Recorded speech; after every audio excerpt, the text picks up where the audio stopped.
কোরআনের পাখিকে 13 বছর বন্দী করে রাখলো। 13 বছর বন্দী করে রাখার পরে তাকে জেলখানা থেকে মিথ্যে কথা বলে নিয়ে আসা হলো। কি বলা হলো? হার্ট অ্যাটাক করা হয়েছে। হার্ট অ্যাটাক করা পেশেন্ট কি হুইল চেয়ারে চলে না স্ট্রেচারে চলে? হার্ট অ্যাটাক করা পেশেন্ট কি এইভাবে সালাম দিতে জানে? হার্ট অ্যাটাক করা পেশেন্ট কি এইভাবে হাসতে পারে? সম্ভব? সম্ভব নয়। কিন্তু কি দেখা গেল? তিনি সুন্দর মতন মাইক্রোবাস থেকে নামলেন, সবাইকে সালাম জানালেন এবং বললেন আলহামদুলিল্লাহ ভালো আছি।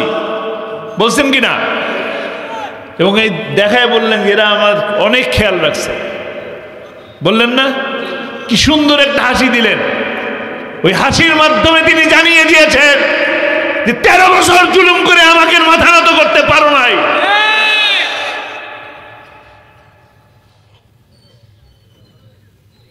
তাকে হাসপাতালে নেওয়া হলো। আমার পরিবারের সকল সদস্য হাসপাতালে ছিল। আমার পরিবার না, গোটা বাংলাদেশের অসংখ্য মানুষ পিজি হাসপাতালের নিচে ছিল, সারা রাত ছিল। কাউকে একটা সেকেন্ডের জন্য দেখা করার সুযোগ দেওয়া হয়নি। পরের দিন চিকিৎসার নামে ইনজেকশন পুশ করে তাকে হত্যা করা হয়েছে। এই হত্যার বিচার চান? এই হত্যার বিচার আমরা বাংলার মাটিতে করব ইনশাআল্লাহ। এত সুন্দর আয়োজন, কোরআনের আয়োজন। এই আয়োজন তো ওনারা ইচ্ছে করলে নাটকের করতে পারতেন নাকি? কোরআনের আওয়াজের যে ব্যবস্থা করলেন তাদেরকে তো ধন্যবাদ দেওয়া উচিত, যেন তারা আগামীতেও উৎসাহ পান। যেরকম কোরআনের মাহফিল তারা যেন আগামীতেও করতে পারেন, সেই তৌফিক আল্লাহ তাআলা দান করুন তাদেরকে। আবার আমরা যে এই রাত গভীরে বসে থাকলাম কোরআনের কথা শোনার জন্য, কিছু হেদায়েত নেওয়ার জন্য, আল্লাহ তাআলা যে সুযোগ দিলেন, সে আল্লাহ তাআলা যেন আমাদেরকে এই মাহফিলের ওসিলায় সেই কঠিন মুসিবতের দিন, মুসিবতের সময়, সেই বিচারের দিনে এই মাহফিল যেন আমাদের জন্য নাজাতের ওসিলা হয়ে যায়। আমরা রাত তো অনেক হলো, আপনারা কি বসে থাকবেন? আলহামদুলিল্লাহ। মানে আমাদের এই অঞ্চলের মানুষের কোরআনের কথা শোনার খুব আগ্রহ আছে, বোঝা গেল। ঠিক ঠিক কিনা? এতক্ষণ যিনি কথা বলে গেলেন তিনি তো অনেক সুন্দর কথা বললেন। আমি তো অত সুন্দর কথা বলতে জানি না, তারপরেও আমি আপনাদের জন্য এসেছি অনেক দূর থেকে কথা বলার জন্য। মূলত আমরা দীর্ঘ অনেক বছর খুব একটা ভালো ছিলাম না, নাকি? কিরকম ছিলাম আমরা? গত 5ই আগস্টের আগে টানা 16টি বছর জুলুমের শিকার ছিলাম, নির্যাতনের শিকার ছিলাম, মামলা হামলার শিকার ছিলাম। কিছু হলেই জঙ্গি হয়ে যেতাম, তাই না? কিন্তু আল্লাহ তাআলার অসীম দয়া, তিনি দয়া করে, মায়া করে, করুণা করে ছাত্রদের একটা ছোট্ট আন্দোলনকে বৃহত্তম আন্দোলনের সৃষ্টি করে দিয়ে, না বিএনপি করেছে, না জামাত করেছে, না শিবির করেছে, না ছাত্রদল করেছে, এই দাবি কেউ এককভাবে কেউ নিতে পারবে না। কেউ নিতে পারবে? দয়া, আল্লাহর দয়া। আল্লাহ রাব্বুল আলামিন দয়া করে ওই জালিমের হাত থেকে গোটা বাংলাদেশকে মুক্ত করে দিয়েছেন। আমাদের কলিজার টুকরা সন্তান সমতুল্য ছাত্ররা রাজপথে জীবন দিয়েছে, অনেকে এখনো পর্যন্ত মৃত্যুর সাথে লড়ছে। এখনো অনেক মানুষ আছে হাত নেই, পা নেই, পঙ্গু হয়ে গেছে, বিকলাঙ্গ হয়ে গেছে। তাদের সেই রক্তের বিনিময়ে, তাদের সেই ত্যাগের বিনিময়ে আজকে আমরা বলছি কি ভালো আছি, স্বাধীন হয়েছি। যারা এই বাংলাদেশকে নতুন করে স্বাধীন করার জন্য জীবন দিলেন, আল্লাহ তাআলা তাদেরকে শাহাদাতের মর্যাদা দান করুন। তাদের এই ত্যাগকে, তাদের এই কোরবানিকে আমরা যেন সকলে মিলে ঐক্যবদ্ধ হয়ে তাদের সেই ত্যাগ স্বপ্নকে সফল করতে পারি, সেই তৌফিক আমাদেরকে দান করুন। আল্লাহ তাআলা একটি সুন্দর পরিবেশ সৃষ্টি করে দিয়েছেন, একটু স্বস্তির নিঃশ্বাস ফেলছি। অনেক কষ্টের পরে একে একে কম তো গেল না আমাদের, তাই না? একে একে অনেক মানুষের জীবনের বিনিময়ে অনেক মানুষ 28শে ফেব্রুয়ারিতে এক রায়ের প্রতিবাদে, মনে আছে আপনাদের? আপনাদের কোরআনের পাখির রায় দিল 28শে ফেব্রুয়ারি, ফাঁসির রায়। সেই ফাঁসির রায়ের প্রতিবাদে একদিনে 78 জন মানুষকে তারা হত্যা করেছে। এবং 4 মার্চ, এই 4 দিন, 28শে ফেব্রুয়ারি থেকে 4 মার্চ পর্যন্ত 5 দিনে প্রায় 247 জন মানুষকে হত্যা করেছে। অনেক মানুষের জীবন, এই একটা না, একজন মানুষের জন্য না, অসংখ্য মানুষ গোটা বাংলাদেশে জীবন দিয়েছেন কোরআনের পাখিকে ভালোবেসে। আপনারা কি কোরআনের পাখিকে ভালোবাসেন? ভালোবাসেন? আপনাদের এই ভালোবাসা, চোখের পানি, আপনাদের মিছিল, আপনাদের প্রতিবাদ, আপনাদের প্রতিরোধ, আপনাদের আমার শ্রদ্ধেয়া মা বোনদের রোজা রাখা, তাহাজ্জুদের নামাজ পড়া, আপনাদের চোখের পানি, আমার ভাই বোনদের রাজপথে বিলিয়ে দেওয়া রক্ত এবং জীবনের বিনিময়ে তাকে তো ফাঁসি থেকে বাঁচাতে পেরেছিলেন, কিন্তু তাদের ষড়যন্ত্র থেমেছিল না। তাদের ষড়যন্ত্র ঠিকই চালিয়ে গেছে এবং সেই ষড়যন্ত্র তারা একটা সময় এসে কি বাস্তবায়ন করেছে। আপনারা কি তার বিচার চান?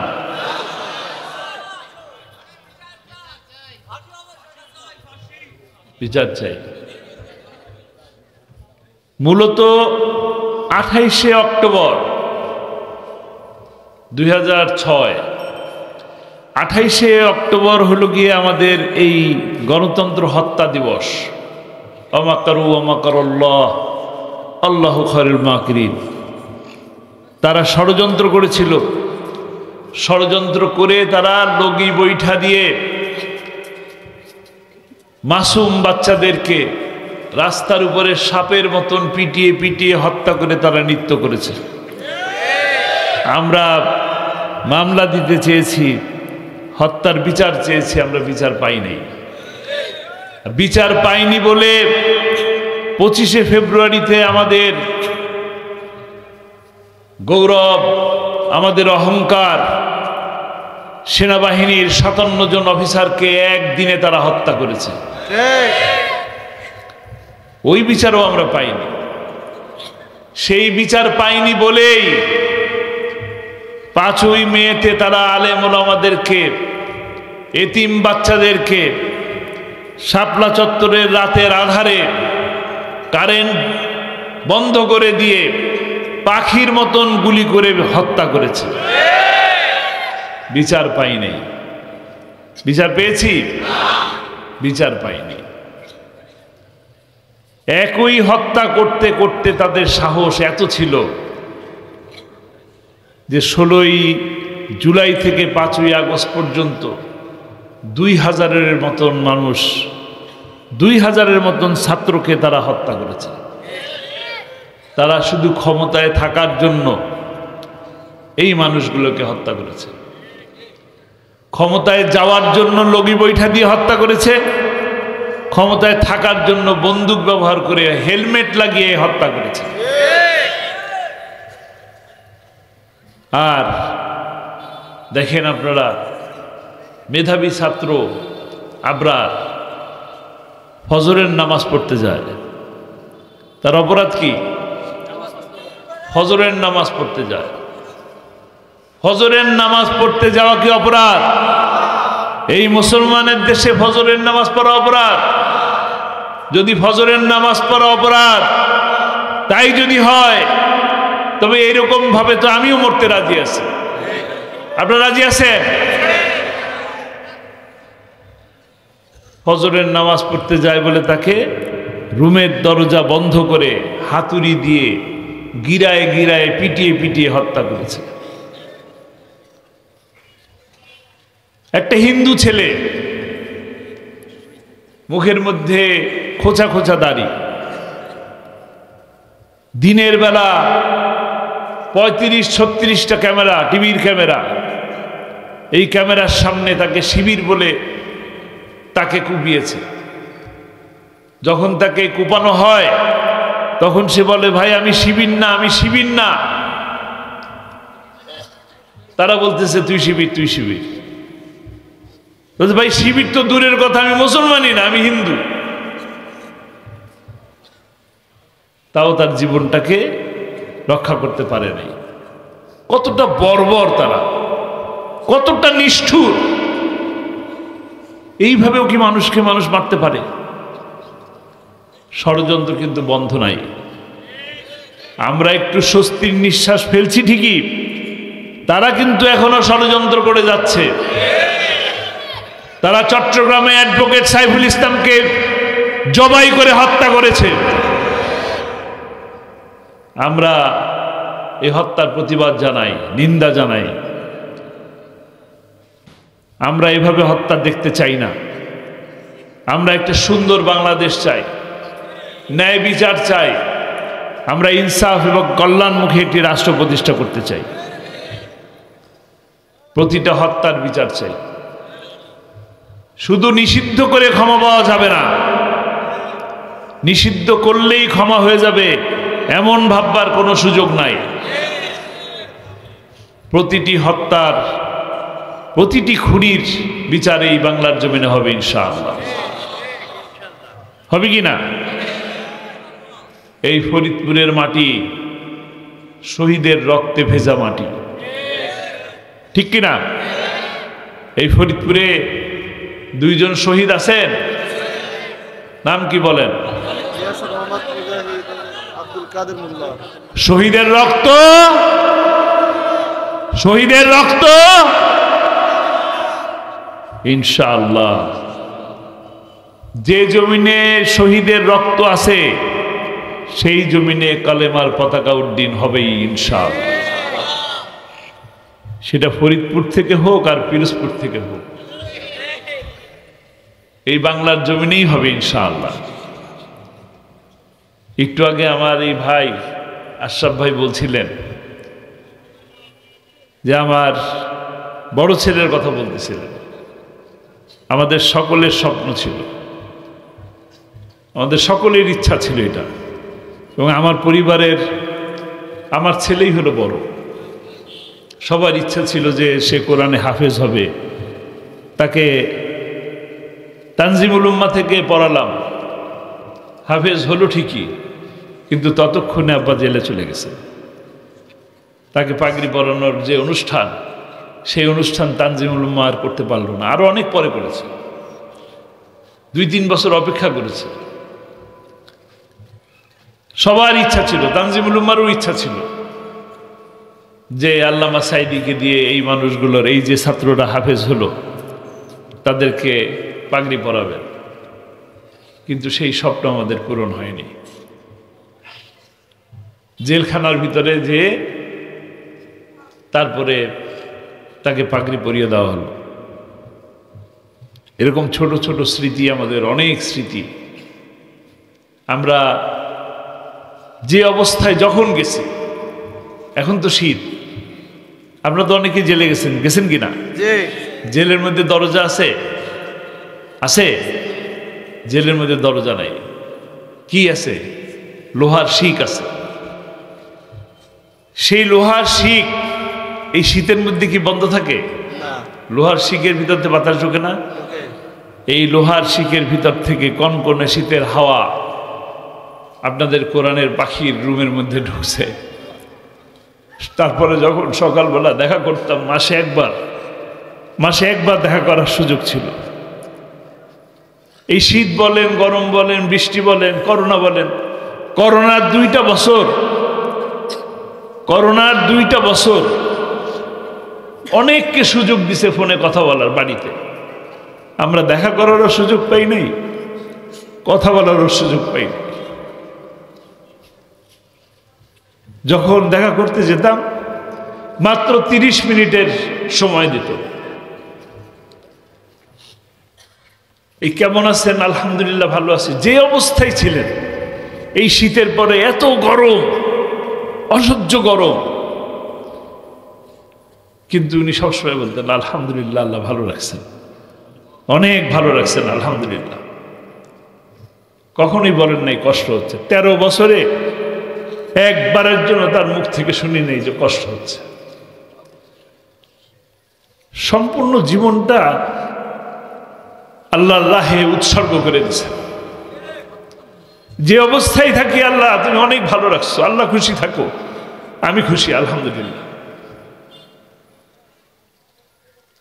কিন্তু ইচ্ছে করলেই, তিনি যদি ইচ্ছে করতেন যে আমি আমার এই জীবন চাই না, আমি আরামায়েশের জীবন চাই, তিনি আরামায়েশের জীবন নিতে পারতেন। জানেন আপনারা, তাকে ওই জালিম সরকার কিন্তু প্রস্তাব দিয়েছিল যে আরামের জিন্দিগিতে ফিরে যান। তিনি আরামের জিন্দিগিতে ফিরে যান নাই, তিনি এই কষ্টের জীবনটাকেই বেছে নিছেন। দুনিয়ায় আসছি অল্প কিছুদিনের জন্য, যাব কোথায়? আল্লাহর কাছে যাব, যেন সেখানে যাই বলতে পারি এই জীবনটাকে আপনার জন্য উৎসর্গ করে দিছি। আজকে গোটা বাংলাদেশের মানুষ তাকে যে ভালোবাসে, তার জন্য যে চোখের পানি ফেলে, শুধুমাত্র তার এই কোরআনের দাওয়াত দেওয়ার জন্য। অন্য কোনো অপরাধ ছিল? তিনি রাজাকার ছিলেন? তিনি কি লুটেরা ছিলেন? যদি লুটেরাই থাকবেন তাহলে 96 থেকে 2006 সাল পর্যন্ত এমপি ছিলেন, 1 পয়সারও তো দুর্নীতি বের করতে পারেন নাই। কার দুর্নীতি বার করতে পেরেছেন?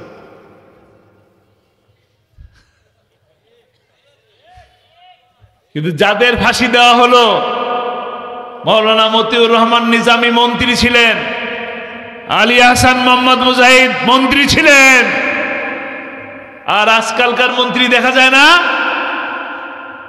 তারা বেগম পাড়া বানায়। আর আমাদের কুড়ে ঘর থেকে বিল্ডিংও হয় না, টিনের ঘর তো টিনের ঘরই থেকে যায়, ঠিক কিনা? 71-এ আমরা কি অপরাধী করলাম? 71-এ কি অপরাধ করেছি? আমাদের কোনো অপরাধ ছিল না, আমাদের কোনো অপরাধ ছিল না। অপরাধ যারা করেছে তারা সব আওয়ামী লীগের মধ্যেই আছে। তারা নির্বাচন আসার আগে আমাদেরকে বোকা মনে করে, বোকা বানিয়েও চলে যায়। নির্বাচন আসার আগে আমাদেরকে স্বপ্ন দেখায় মালয়েশিয়া বানাবো, বাংলাদেশকে সিঙ্গাপুর বানাবো। নিজেরা সিঙ্গাপুরে বাড়ি বানায় বলে সিঙ্গাপুরই তো আসলাম, বাংলাদেশ গোল্লায় গেলে কি যায় আসে? যায় নাই, সিঙ্গাপুরে যায় নাই, মালয়েশিয়ায় যায় নাই, দুবাইতে যায় নাই, কানাডায় বেগমপাড়া বানায় নাই। আপনার কাদের পক্ষে থাকবেন? কোরআনের পক্ষে থাকবেন। যারা শেয়ার বাজার লুট করে, যারা ব্যাংকগুলোকে ডাকাতি করে, যারা বাংলাদেশ ব্যাংককে ফতুর করে দিয়েছে, তাদের পক্ষে থাকবেন নাকি কোরআনের পক্ষে থাকবেন?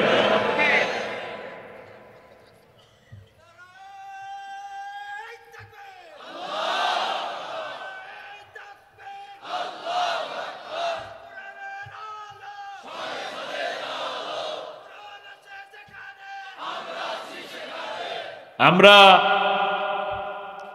সেই কোরআনের আলোই জ্বালাতে চাই। 1996 সালের 12ই জুন নির্বাচন হলো। পিরোজপুরে আপনাদের কোরআনের পাখি নির্বাচনে প্রতিদ্বন্দ্বিতা করলেন, বিজিত হইলেন, সংসদে গেলেন। প্রথম যেদিন সংসদ অধিবেশন বসে সেদিন প্রথম দিনই দেখলেন সকল সংসদ সদস্য স্পিকারকে মাথা নত করে তারপরে প্রবেশ করতেছেন। আবার যখন বের হয় তখন মাথা নত করে বের হয়ে যায়। কি হচ্ছে? শিরক হচ্ছে। মুসলমানদের দেশে মুসলমানরা শিরক করতে পারে? তারপরের দিনই তিনি বিল উত্থাপন করলেন, কোন মুসলমান মাথা নত করতে পারবে না। এবং সেই দিনই বিল পাশ হয়েছে। সংসদে সালাম দিয়ে ঢুকবেন, সালাম দিয়ে বের হয়ে যাবেন। সব হয়েছে কার? শুধু কি কোরআনের পাখি? কোরআনের পাখিকে কথা বলার যে সুযোগ করে দিয়েছেন যে মানুষগুলো, তাদের কি সব হয় নাই? যতদিন পর্যন্ত এই বিল, এইভাবে এই আইন চলবে বাংলাদেশে, ততদিন পর্যন্ত এই সব জারি থাকবে। তা আপনারা এই সব নিতে চান না? চান, আলহামদুলিল্লাহ। কোরআনের পাখিকে ভালোবাসেন। কোরআনের পাখিকে 13 বছর বন্দী করে রাখলো। 13 বছর বন্দী করে রাখার পরে তাকে জেলখানা থেকে মিথ্যে কথা বলে নিয়ে আসা হলো। কি বলা হলো? হার্ট অ্যাটাক করা হয়েছে। হার্ট অ্যাটাক করা পেশেন্ট কি হুইল চেয়ারে চলে না স্ট্রেচারে চলে?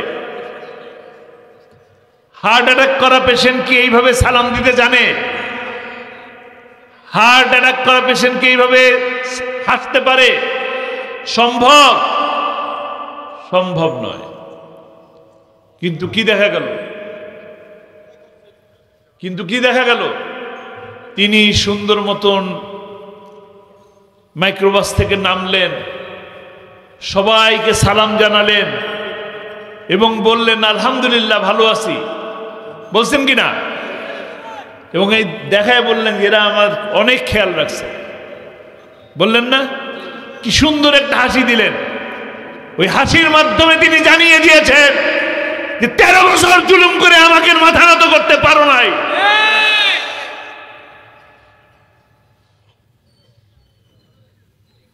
তাকে হাসপাতালে নেওয়া হলো। আমার পরিবারের সকল সদস্য হাসপাতালে ছিল। আমার পরিবার না, গোটা বাংলাদেশের অসংখ্য মানুষ পিজি হাসপাতালের নিচে ছিল, সারা রাত ছিল। কাউকে একটা সেকেন্ডের জন্য দেখা করার সুযোগ দেওয়া হয়নি। পরের দিন চিকিৎসার নামে ইনজেকশন পুশ করে তাকে হত্যা করা হয়েছে। এই হত্যার বিচার চান? এই হত্যার বিচার আমরা বাংলার মাটিতে করব ইনশাআল্লাহ। কিভাবে করবেন? কিভাবে করবেন?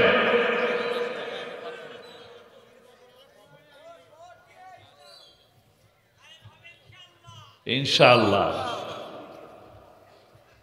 আল্লামা সাইদি বলছিলেন আমাদেরকে বলো মৌলবাদী, আমরা হইলাম মূলবাদী, আর তোমরা আগাবাদী। মূলবাদীরা কি করবে? গোড়া ধরে ঝাঁকি দেবে। যায় পড়বা কোথায়? পড়ছে কোথায়? কোথায় গেছে? আবার আসতে চায়। আসতে চায় না, কাছে ধারে আছে, শর্ট করে চলে আসবো। শর্ট করে চলে আসলে কি করবেন? চট করে চলে আসলে কট করে ধরে ফেলবেন। কট করে ধরে কি করবেন?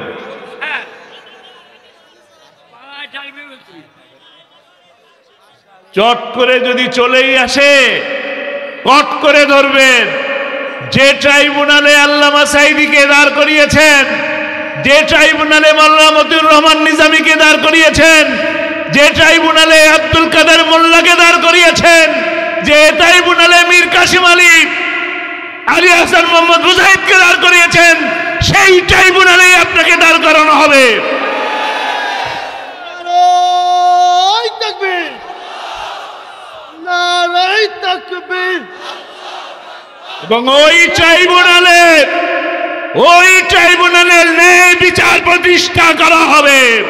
আপনাকে ফাঁসির রায় দিয়ে, প্রকাশ্যে ফাঁসির রায় দিয়ে ফাঁসিকে কার্যকর করে এই ট্রাইব্যুনাল ঘোষণা করা হবে। শহীদের রক্ত, সাইদি হুজুরের রক্ত, মতিউর রহমানের রক্ত, নারায়ে তাকবীর।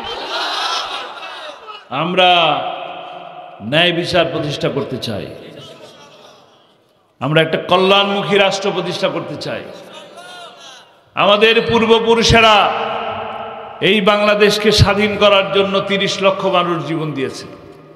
তাদের স্বপ্ন ছিল একটি সোনার বাংলা গড়ার।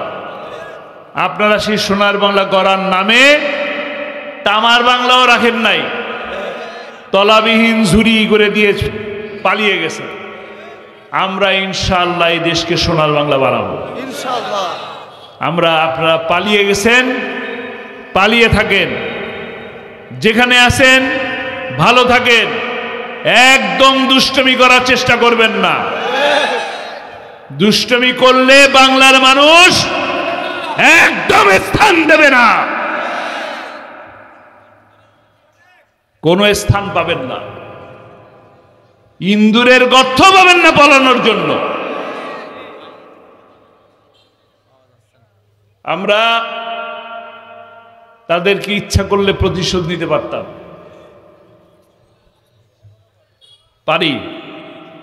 পারি না। আমরা প্রতিশোধ নিতে চাই না, আমাদের ভিতরে প্রতিহিংসার আগুন জ্বলে না। আমরা আল্লামা সাঈদীর স্বপ্ন বাস্তবায়ন করতে চাই। আল্লামা সাঈদী প্রতিটি মাহফিলের মধ্যে শেষ অংশে বলতেন, কোরআনের রাজ প্রতিষ্ঠা হয়েছে এই দৃশ্য দেখে যেন আমার মৃত্যু হয়। তিনি তো চলে গেছেন, তাকে তো হত্যা করা হয়েছে, তাকে শহীদ করা হয়েছে, কিন্তু আমরা কোরআনের রাজ প্রতিষ্ঠার মাধ্যমে এই হত্যার বিচার করব ইনশাআল্লাহ। কোরআনের রাজ একটা ইনসাফ ভিত্তিক সমাজ, ন্যায় বিচার প্রতিষ্ঠার সমাজ গঠনের মাধ্যমে প্রতিশোধ দেব ইনশাআল্লাহ। সেই দিন বেশি দূরে নয়, একটি স্বস্তির সময় পাচ্ছেন। এটাই কি আমাদের বিজয়? কাঙ্ক্ষিত বিজয় সামনে, কাঙ্ক্ষিত বিজয়ের লক্ষ্যে আমাদেরকে এগিয়ে যেতে হবে। এখন আমরা যে কাজ, কাঙ্ক্ষিত বিজয়ের লক্ষ্যে পৌঁছানোর জন্য আমাদের এখন যে কাজ, আল্লামা সাঈদীর মতন করে আমাদেরকে চেষ্টা করতে হবে কোরআনের দাওয়াত মানুষের কাছে পৌঁছে দেওয়া। একমাত্র কোরআনই পারে একটা ইনসাফ ভিত্তিক ন্যায় সমাজ গঠন করতে, একটি রাষ্ট্র গঠন করতে। তা আমরা সেই ইনসাফ ভিত্তিক রাষ্ট্র গঠন করার লক্ষ্যে আগামীতে যখন সময় আসবে, আপনারা কি সেই রাম বাম নাস্তিকদের সঙ্গ দিবেন নাকি কোরআনের পক্ষে থাকবেন? আজকে কথা দিতে হবে যে আমরা কোনো নাস্তিকের সাথে নাই, আমরা কোরআনের পক্ষে আছি, সত্যের পক্ষে আছি।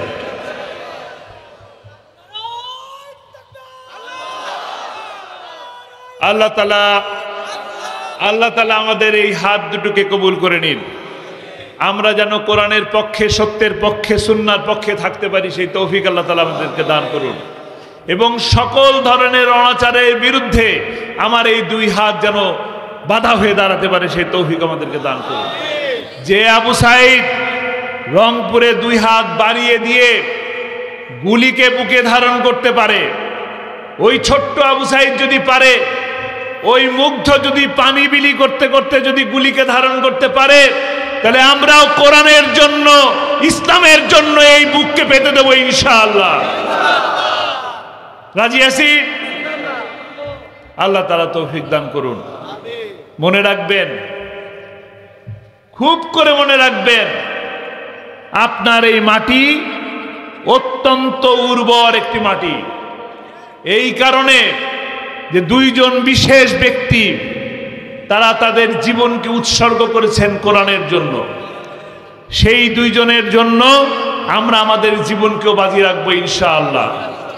কোরআনের আইন এবং সৎ লোকের শাসন প্রতিষ্ঠা করবই ইনশাআল্লাহ। আল্লাহ তাআলা আমাদেরকে তৌফিক দান করুন। আমি যা বললাম এবং আপনারা যেটা শুনলেন, আল্লাহ তাআলা যেন আমাদেরকে সেই কথা মেনে কাজ করার তৌফিক আল্লাহ তাআলা আমাদেরকে দান করুন। আমা তৌফিকি ইল্লা বিল্লাহ। আসসালামু আলাইকুম ওয়া রাহমাতুল্লাহ।